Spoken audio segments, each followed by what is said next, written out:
afternoon. I'm Reverend Colleen Brandt Painter, pastor of Elverson United Methodist Church and president of the Eastern Pennsylvania Conference Board of Benefits. Bishop, I move the adoption of Resolution 2019-4. It is properly before us. Would you like to speak to it? Yes. Part of the way that our our pension plans are structured is that there is a fund that clergy are encouraged to contribute to throughout their active ministry toward their retirement. Our concern is that not enough clergy are putting money away to plan for the future, and we think that our current process might be part of the problem, because currently when someone has their first appointment in the conference or moves to an appointment, they have to do paperwork to enroll in the program. And as many of you know, when you're starting a new job, you have other things on your mind, and a lot of people, it just falls through the cracks, and people aren't putting enough away. And so this would reverse that. This would allow our Conference Benefits Office to automatically enroll clergy in the United Methodist Personal Investment Plan at the level of 1% of their salary. They won't have to do anything if they want to change that. If they want to opt out or if they want to put more into their pension, then they will have to do the paperwork. But that's basically the explanation from the board. We feel that more clergy will participate with this motion. Okay, is there any conversation or questions? I see someone at microphone number 1. Hi, Bishop Stuart Warner, Salem, Orgsburg. I don't know whether it'd be a friendly amendment or not, but would it be possible to just have someone enrolled in whatever rate they were at the church previous? That's a question. Right? Yeah. Yeah, just a question.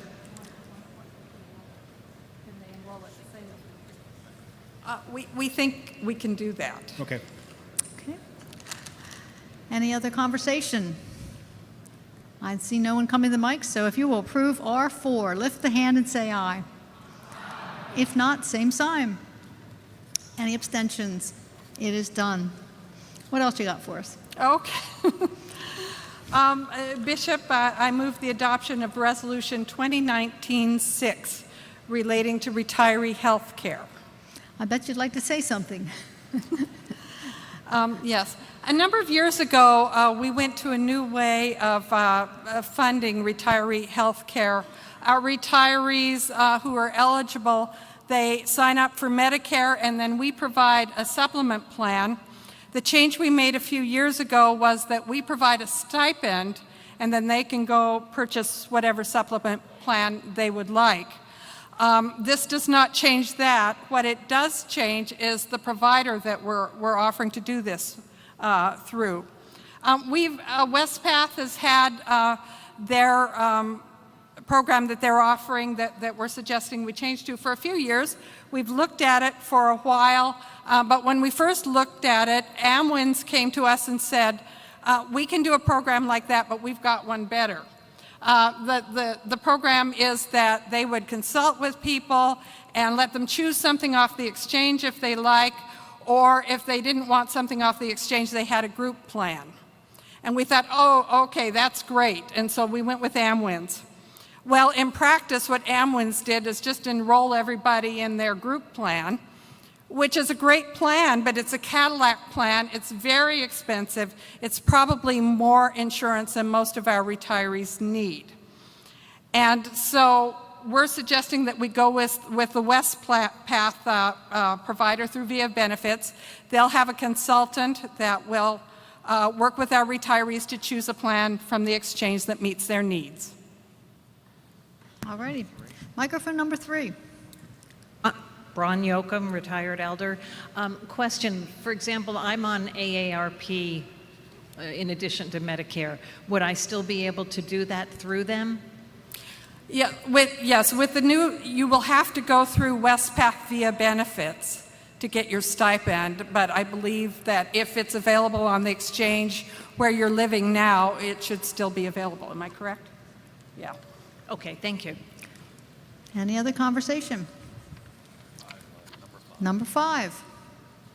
I'm Andrew, who's retired local pastor. I just wanted to ask Colleen, on the second page, all the information about how many years people have to have been in service. Are those full-time equivalent years, or are they calendar years? Full-time equivalent years. Thank you. Other conversation? Looks like the body's ready. If you will approve R6, lift the hand and say aye. Wait a minute. Was this a late moment of thought, or? We're in the middle of voting. Well, we'll have to finish the vote? Okay. All those opposed, same sign. Abstentions? Okay, looks like it passed. Microphone 2, what was your business? Timothy Fisher from Penargil Grace. Colleen, I was just curious, what are the ramifications of this for the prepayments that we made and some of us are still making? The ramifications you'll see in the resolution, how much of a stipend you will get. Those of us who pre-funded will be able to participate in this plan. Does that answer your question? Will it be 100% like a turnover into this proposed plan? I'm not really sure. I wasn't certain that I understood entirely what this plan kind of had a meaning for with those pre-funding. When you pre-funded, the way that worked is that when you retire, you decide if you want to participate in the conference retiree insurance plan or not. So you'll have the choice of whether you want to withdraw it and not participate, or whether you want to take the retiree insurance. If you take the retiree insurance, what you pre-funded goes to the conference, and then they pay you your stipend for the rest of your life, right? Okay. That's basically correct. The only difference is that when we changed to the stipend plan, we said that you could still be in our retiree insurance at your own cost if you decide to take the funds with you. You would not receive a stipend. If you turn the money over to the conference, then you do receive the stipend for the rest of your life.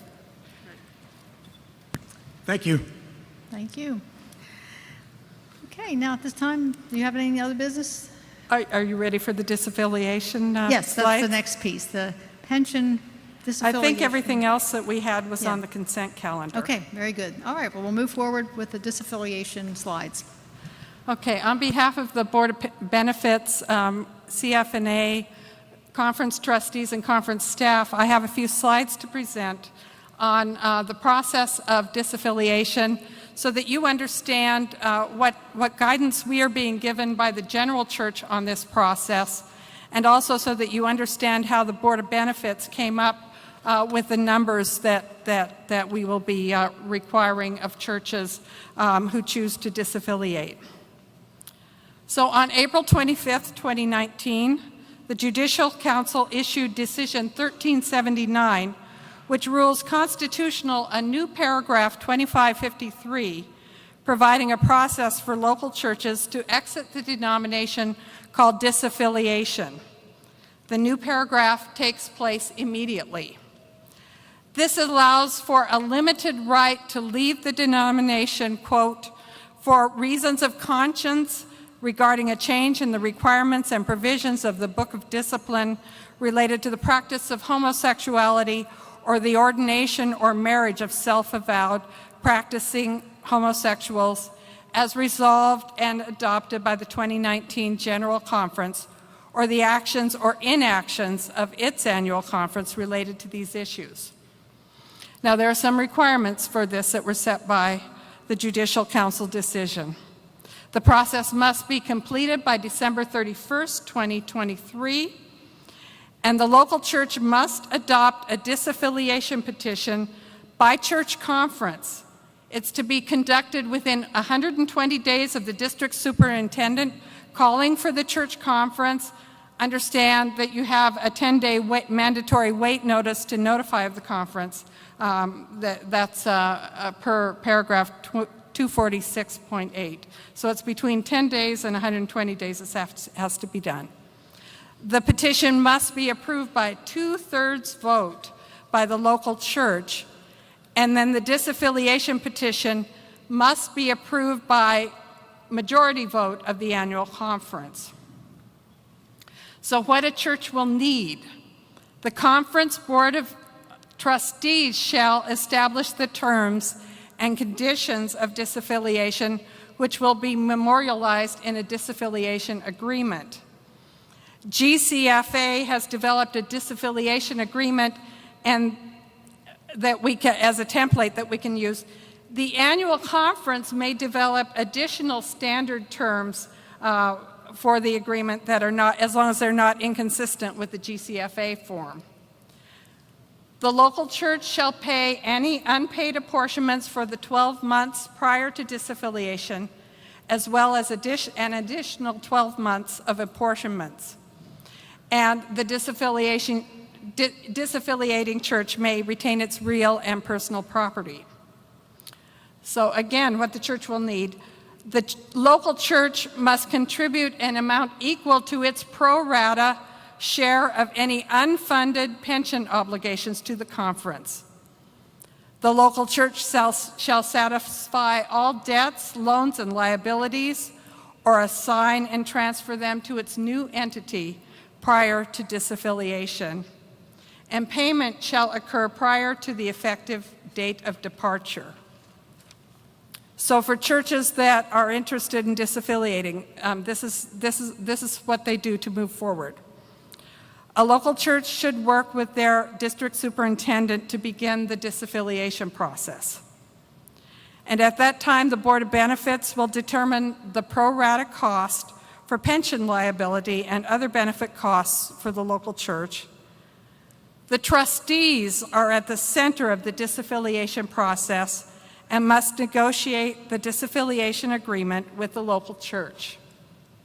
So who is a part of the conference negotiation team? Chairperson trustees, conference chancellor, conference treasurer, the district superintendent, the director of connectional ministries, the executive director of the Board of Benefits, and any advisory committee that may be established by the trustees. And so now I'm going to talk specifically about the pension liability portion of the agreement. So what is a pension liability? A pension is a promise to provide funds at a future date, usually after retirement. And so the promise of a pension creates a liability. There's an amount that will be required at some future date. If the promises of payments are more than the amount that the church has invested, there is an unfunded liability. So the pension plans of the United Methodist Church make the annual conference responsible for the pension liabilities relating to the service of clergy in the annual conference. And that's because there is no practical way for each local church responsible, to make each local church responsible for the pension, because pastors move from church to church over the course of their ministry. So the annual conference can more easily track a pastor's ministry over their career. But of course, the annual conference has no funds except what local churches in the conference provide. And so the annual conference charges local churches the amount needed to meet their pension needs. So our annual conference has chosen to direct bill the pension to the local church for the pastors appointed to the church during their time of service. The church's cost for their clergy's participation in the defined benefit portion of the Clergy Retirement Security Plan, the CRISP-DB, is $6,000 this year for a 100% appointment, and then this is prorated for churches that have a less than full-time pastor. Pension liability is accrued as pastors serve churches. Each local church has a share of the overall of the overall pension liability for the service of the church's pastors over the years. So as long as the churches of the annual conference remain together, they can be called upon to help whenever a shortfall is discovered. And I can hear you right now. You're saying, wait. I thought that we learned our lesson from the pre-1982 plan and that ever since we have been paying as we go. Well, yes, sort of. Understand that this is a future cost, and so we have estimates of what that future cost is going to be. We have estimates of how long our pastors are going to live, how many of them are going to actually retire and be eligible for the benefit, how much they're going to need to have to live on. What's the market going to do between now and then? We make assumptions. They're usually pretty good assumptions, but they're not always perfect. So as long as we're together, we make incremental adjustments over the years to get what we have in the pension plan that we have funded to be consistent with what we think will be needed. And in fact, in 2010, all of the churches contributed to the funds we had to pay for a shortfall in the MPP account, which was about $500,000. Do you remember that? I remember having some vague feeling that the conference was asking for more money this year, and I wondered who was getting a raise. But actually it was because of what we had lost in the market after the economic downturn of 2008. There's a 2-year lag time between when economic events like that happen and when Westpath gives us the new numbers. And so we have done that. So when a church chooses to depart, we have to collect enough to cover those kinds of events. So the departing church is asked if nothing is done, the departing church is asking the churches that remain to assume the departing church's share of the overall pension liability. In the commercial world, the rate a commercial insurer would charge to assume such a liability would be 110% of the actual liability.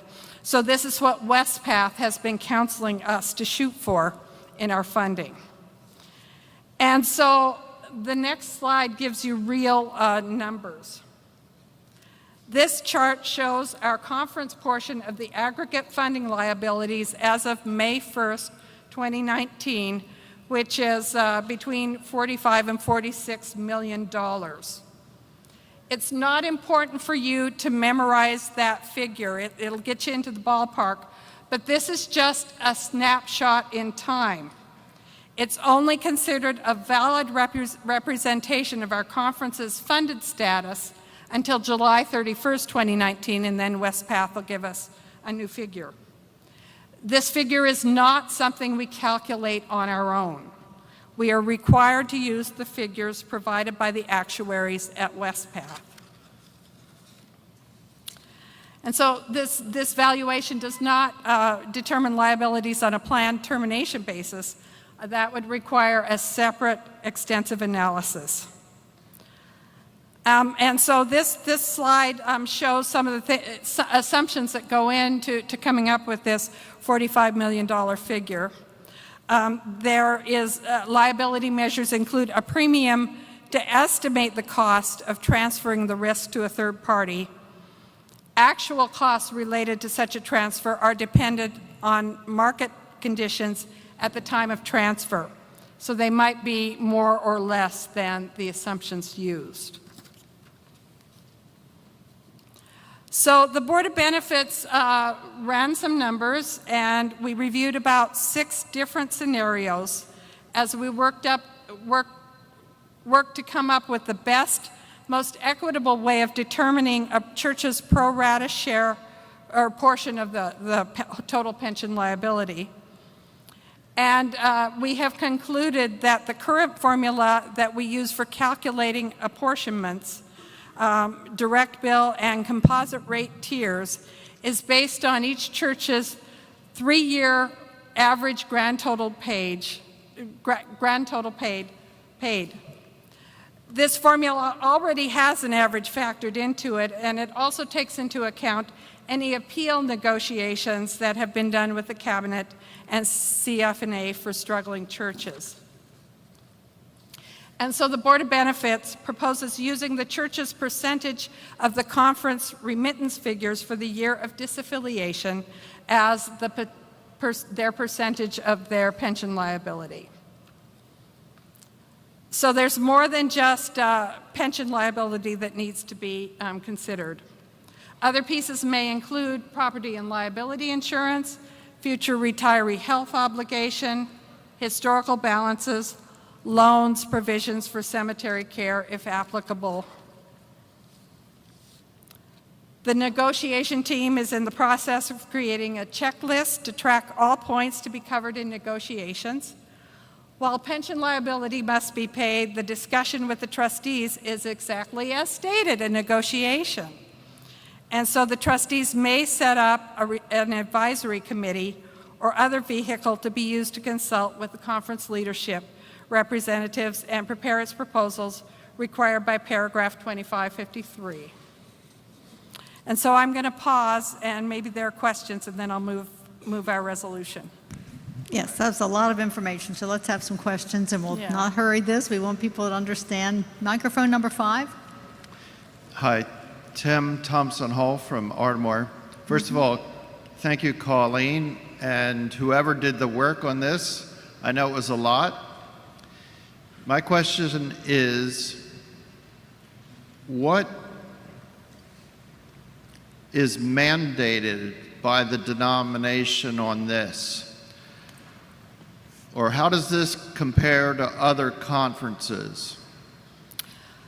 Basically, we're using the template that has been given us by the general church, and all conferences are figuring this out as we go.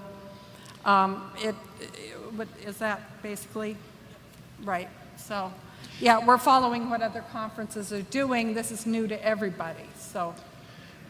So is it possible to make an amendment and ask for additional years of apportionment payments before a church can disaffiliate?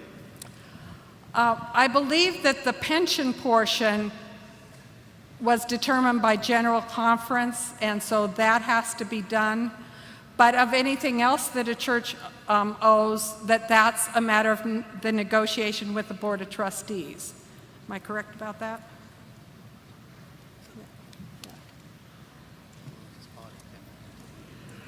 So the guidelines that we have are 12 months prior and 12 months forward. Anything else would need to be negotiated with trustees, and I don't know that they're prepared to discuss that today. Is that correct? Yep. But why can't we make a motion to change that and make it 2 years or 3 years ahead? So the motion that's going to be brought before you today is solely for the pension liability. We haven't brought a resolution regarding what would be negotiated with the trustees. That would need to be taken up at a further date or another resolution. So this is based on only the 110%. Is that right? Right. It's based, if you look at those numbers that we have, the difference between what we have invested in Westpath now versus what they say we need is 110%, you'll find you come up with that $45 million figure. Okay, but that is pretty much what the denomination is telling us what we're supposed to do. Right. Our ability with the pension is how we're going to divide it up. It's not with the whole figure. We have to pay what they tell us we have to pay. So there's not really too much to debate about this. Well, I don't think so, but I've been working on this for a while, so. Okay. Thank you. Okay. Other questions? Yes. Microphone number 1. Okay. Catherine Suffrage, Equalizing Lay, St. Peter, Salisbury. I just have a question. I'm confused about this $6,000 stipend or whatever it is. Say you had, just take just for round numbers, a church gets a different pastor, say every 5 years, and they're full-time pastors, and say the average pastor works 30 years before he retires. Does that mean that the church has to pay $6,000 a year for each pastor that retired and hasn't, still alive? Or is that divided up? When you look at your pastoral compensation form that we fill out every year at Charge Conference, for the CRISP DB, which is the defined benefit plan, you'll find that $6,000. We pay that. If you have a full-time pastor, you pay that, and that's the same for every church, I guess, for the number of pastors they have in the pension plan that year. Only for the pastors, the current pastor, not That the year. previous. So you kind of pay as you go. Okay. Thank you. Microphone number 4. Lee McCurry from Lehman Church in Hatboro, lay delegate. Could you clarify the 2/3 majority of the local church? Is that 2/3 of the existing membership on the rolls, or would that be 2/3 at a church conference? Church conference. It's 2/3 of the Charge Conference. No, church, they church. have to show up, right? Church. Of the church conference, 2/3 of the church conference. With membership, members only voting. Yeah, members only voting. So the district superintendent will have to make sure that everybody who's voting is eligible to vote. And only those who are there. Right. You can't send in a proxy vote. Right. No. Right. Microphone number 1. Jim McIntyre, pastor at Royersford Church. Just 2 exits up 422, but it could be a 2-hour drive, so don't try it. I want to echo what my brother Tim Thompson-Hall said. Thank you to you, Pastor Painter, and to the committee that has put this together. It's a great presentation. I want to echo also his question, and I'm not sure if I heard the answer or if you gave the answer. In comparison to other annual conferences, you had said we're all working through this at the same time. But I wondered if there was some comparison, if you've been in communication with Greater New Jersey or New York or Northeastern jurisdiction, if there's conversation among the boards to see what each of us are She's the one proposing, who does the and comparison. is there some overlap and some continuity? I understand your question. So each annual conference needed to petition Westpath to get their numbers for the future liability, and we've just been getting them. Westpath has been working very diligently to get them out very quickly before annual conferences, and each annual conference is working together to determine how that's going to be calculated for their annual conference. I can tell you it's pretty far ranging. There are a lot that are doing it like we are proposing, but there are also some who have some very complicated, unexplainable calculations that we looked through and said there's no way that would make sense to us.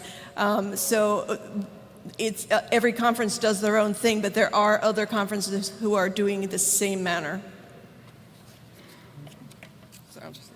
Microphone number 4.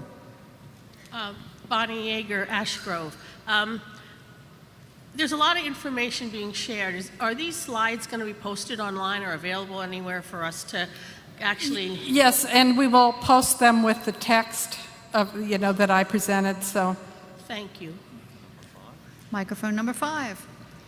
Carlene Wolf from Washington Borough. I understand the concept of what you've presented, and you've done very well with it. And obviously, if churches are behind on apportionments or paying current expenses, it's going to be expensive to leave. What about the church who has been on target with apportionments on a monthly basis, expenses are paid up to date. Is it going to be reasonable for us to leave, or I shouldn't say us, but a church to leave? I think that's a decision that your church is going to have to decide. If you have the money that's required, I think from church to church that's going to be an individual decision. But certainly if you're paid up on your apportionments and don't have any loans with the conference and that sort of thing, past historical balances, you'll be in a better position to move forward. Okay, thank you. Microphone number 5 again. Thank you, Bishop. My name is Bill Ewing. I'm from First United Methodist Church of Germantown. I'm an equalizing delegate. As I understand it, and I hope I'll be corrected if I'm wrong, nobody can disaffiliate without a majority vote of this conference.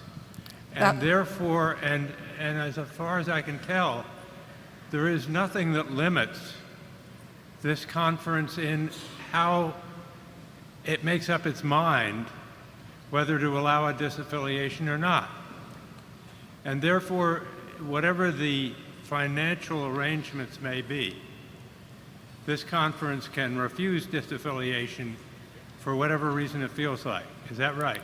That's correct. Thank you. That's correct. Microphone number 2. That me? Yeah, Joe DiPaolo, First Church. I guess my question has to do with why be so specific? Why not let this be part of the negotiation with each church? Because each church is going to be in a different place. I mean, this seems to kind of nail it down in a way that, it's just a question if that's not really required at this point. What we're trying to do is present the specifics that I've presented are those parts that we're required to do by General Conference and the Judicial Council decision. The rest of it with the trustees is indeed a matter of negotiation. Any other conversations? Good questions. Amen. Somebody's coming forward. Heading to number 5. Number 5. Jack Ross. I'm an equalizing lay delegate from Radnor United Methodist Church in Rosemont. 2 questions. One, does this assume that the pastors that are disaffiliating churches will continue to participate in the pension plan? I don't think it makes that assumption. No. Okay. It doesn't make that assumption. So, what the pastor does and what the church does are two different things. Different decisions. Okay. And would it make a difference if the pastor doesn't? If the pastor goes with the church? That doesn't make a difference in the calculation that we got from Westpath, if that's what you're asking. Okay. There are plans, or Westpath has guidance for what will happen if the pastor chooses to leave the denomination. Okay. Thank you. Anyone else? Okay. Do you have a? Are we ready to move? Yeah, I think go forward and see. Okay. See what we got. Bishop, I move the adoption of Resolution 2019-18L. And have you spoken to it sufficiently that do you have anything else to say? I don't know what else to say. We're trying to establish a consistent method for determining the pro rata portion of the pension obligations, which would be based on what you're already paying through the conference remittance system. Okay. Conversation. Microphone number 3. Chris Hardy, Bangor First. Just a question for clarification. If a pastor decides to disaffiliate, to leave the denomination, do they forfeit their pension? No, I can. My understanding is that if a pastor gives up or leaves, that what they have in the pension plan gets converted into the UMPIP. Right, exactly. Correct. So it becomes, so it's like they take their 401k with them. It's not called a 401k because we're nonprofit, but there are special arrangements, and I do know what Westpath is saying about that, so I'd be happy to talk to clergy who are considering this. Thank you. Other questions or conversation? Microphone number 1.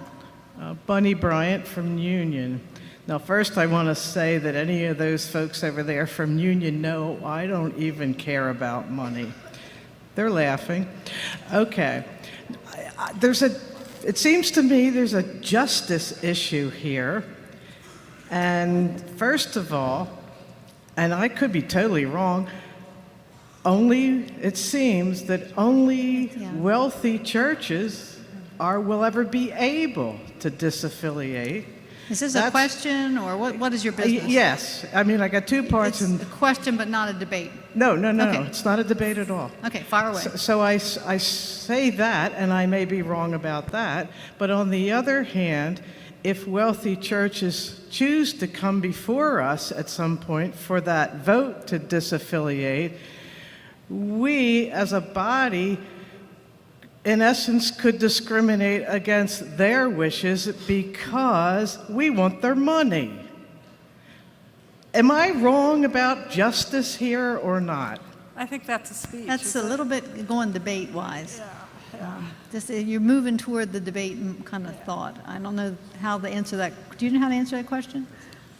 Okay, there's no answer. I don't have an answer for that. Any debate or questions or further conversation from the body? It is properly before you 18L, and is only late because we just got the information late. It wasn't because we didn't get around to it. Right. General conference, and then that judicial council ruling took a while. Okay, I'm not seeing anybody else come to the microphone, so it looks like you're ready to vote on 18L. If you will approve this, lift the hand and say aye. If not, same sign. Abstentions? And it is done. Thank you. And you have one more, right? Isn't there another one? Yes, there's another one. Okay, right, 19.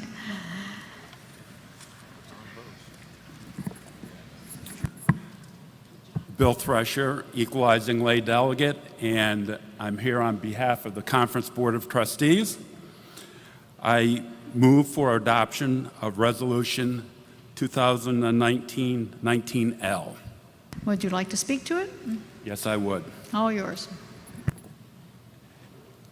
The new paragraph 2553 provides a process for a church to leave the denomination under a specific set of circumstances around human sexuality. In 2015, before us, we adopted Resolution 2015-17. As part of that resolution, we put in place a process that says that any church that desires to leave the conference, they need to come to the conference first and explain their reason for leaving, and then the annual conference will authorize the Board of Trustees and the conference to negotiate with them. So there is a minor incompatibility in that the current process, or the new process, can be slowed down by the process we put in place before by a year. So if a church wanted to leave, they would come to the annual conference next year, explain why, and then you would authorize me to go ahead and talk to them. Or we adopt this resolution, which will change or exempt them from 2015 and 17. Yes, that resolution. So the impact of this resolution has basically two impacts. It exempts any church that comes here under the paragraph 2553 from the process of 2015-17, but it leaves the process of 2015-17 in place for any church that wants to leave for any other reason. It is properly before you. Any conversation or questions? Maybe I see somebody heading to the mic, getting pedometer steps in. Microphone number 5. Hello, Tim from Ardmore again. I oppose this resolution. I am vehemently opposed to an easy out And this makes it easier for a church to leave, it seems to me. So I stand against this motion. Okay, that's a speech against. Microphone number 1, are you speaking in favor? I'm actually new to the conference. This is my first year. I'm from the Llewellyn United Methodist Church. And your name? Karen Paquette. Welcome. I think everybody truly needs to pray deeply and hard about this decision. We're community, and I understand that the issues in place are very sensitive, and it may not be something where we get an answer right away, but we truly need to pray as a community, a church, and a family. Yeah, I think that would be a speech against, just the admonition to the body. Microphone number 3, are you speaking in favor or opposed or a question? In favor. In favor, okay, you're in order. Kevin Rutledge, clergy. I speak in favor of this mostly because I'm not entirely sure how necessary it is, as Book of Discipline trumps conference policy. So what is set forward for 2553 for those leaving under issues of human sexuality would by necessity have to follow Book of Discipline prescriptions for human sexuality. Anything else, I would imagine, would have to fall under our own conference guidelines that we set forth in 2015-17. Okay, thank you. Is there a speech against? Microphone 4, what is your pleasure? For, against, or question? I'm confused. I have a question. Bonnie Yeager, Ashgrove. When I listened to the first presentation, it sounded like we would go through all the meetings and then at the end the conference would vote. Now it sounds to me like the conference votes first and then we go through the process. Which way is it? Bill, do you have a question? Do you have an answer for that? Well, really, when you look at what the annual conference put in place in 2015 and the requirements of the Book of Discipline in 2553, it creates a conflict. And this will provide a path that will formally get rid of that conflict so that you can move through in a graceful exit through the process of 2553. Okay. And therefore, that's why we believe that for this situation, we need to set that aside for now. Does that answer your question, number 3? So that says if we vote for this, the conference will vote before we go through all that work. No, it's the opposite. No, you would go through the process of 2553 and then the conference would vote. Practically, it seems to me, if the conference isn't willing to allow a church to leave, why are we doing all this work? Because you're going to vote again. You know, don't we have an attitude or a practice by which we will assess this before these things happen? It'll just make more hurt and pain if it's not clear. My hope would be we could live in peace and be unified in this, but that's not going to happen, I don't believe. So doesn't this need to be clearer? Or there's just going to be more pain all around? Is this the speech against it then? Are you kind of against the whole thing? I'm trying to get what you're... I'm still confused, but working on it. All right. Thank you for your help. And of course, one piece is time sensitive, right? The one expires in 23. The other one, it just goes on afterwards, right? Correct. Okay. Just make sure I'm not crazy. Okay, we're at microphone number 5. 5 was the next person. Yeah, Dan Roth, clergy from Summerfield, Siloam. What is your... I'd like to speak in favor of the motion. As I understand it, the bottom line is simply that we currently have a rule that conflicts with the Book of Discipline, and so we want to change the rule to match the Book of Discipline, and therefore it seems logic to me we just go ahead and do it. Thank you. Okay. A speech against is in order. Number 2, are you speaking against?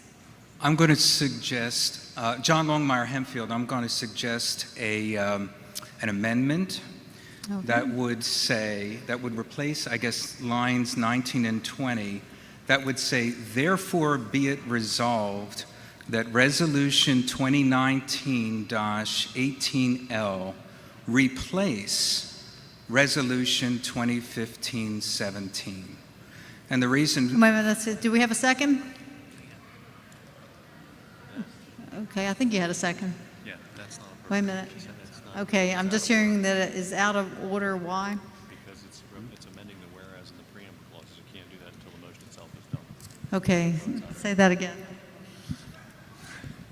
It's out of order because you're attempting to amend either the preamble or the whereas clauses, which you have to consider the main motion before you can go back to do anything, because your motion may change the underlying body of the motion itself. So you're untimely.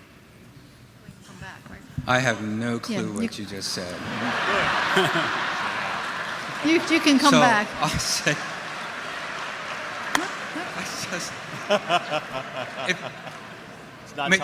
Could you try to... Could I explain what I'm trying to do so that Sure. maybe you could... All right. So I was part of helping to craft the original 2015-17. This was when Wesley and Quarryville just decided to leave. And we tried to put in place a provision for there to be communication prior to a church's declaration that they're leaving. It would appear to me that the actions of the recent General Conference is attempting to address the much larger issue at hand of churches wanting to leave the denomination. The earlier gentleman said that the General Conference actions supersede the actions of an annual conference. And so it would appear to me that 2015-17 is almost like out of order in relationship to the actions of General Conference. I'm just trying to now, I think, do away with 2015-17 because we're now having something new that's coming to us from the General Conference, and there's a conflict between the two. So that's my thought. I don't know what... Is there anything that We're receiving that, and we have to finish this piece, and then we'll go forward, because this one piece is very time limited. You know, that's the thing. Okay, anything you want to add to that, Bill? Yes. Paragraph 2553 deals with a specific set of circumstances. Right, reasons. Around human sexuality. So it's limited in scope. What was put in place in 2015 covered any church that wanted to leave for any reason. So this resolution was an attempt to move 25-15-17 out of the way of this special circumstance around the paragraph 2553, but leave it in place for a church that wants to leave for any other reason. So it's limited in scope. Right. Okay, any other conversation about this? There's no other question about that. Everything else is done. The preamble can be amended because it's the last thing to be done. Okay. Changes in the preamble come at the very last. Okay, so if there's no other conversation, the parliamentarian says... The preamble may always be amended last. So if there's no other question, no other amendment, no other change to the body of the motion, then whoever wanted to make that a motion, that change on the whereases, you're now in order. Okay, now Reverend Longmire may come back, may reappear. And there he is. And you did get say it again, and we'll see if we get a second, and then So we'll I'm in discuss order it. now. Okay. Okay. Therefore, be it resolved that Resolution 2019-18/18L 19L replace 2015-17. Do I have a second? Well, you got a mixed mess there, but go ahead. And you've already spoken. I'm just going to withdraw. I'm Okay, just is trying there to a get us out of second? the mess, that's all. Okay, it's withdrawn. Okay, well then I think we're ready to vote, because I don't see anybody else at the microphone. Anyone else? Okay, we're ready to vote on 19L. If you will approve, lift the hand and say aye. If not, same sign. Abstentions, and it is done.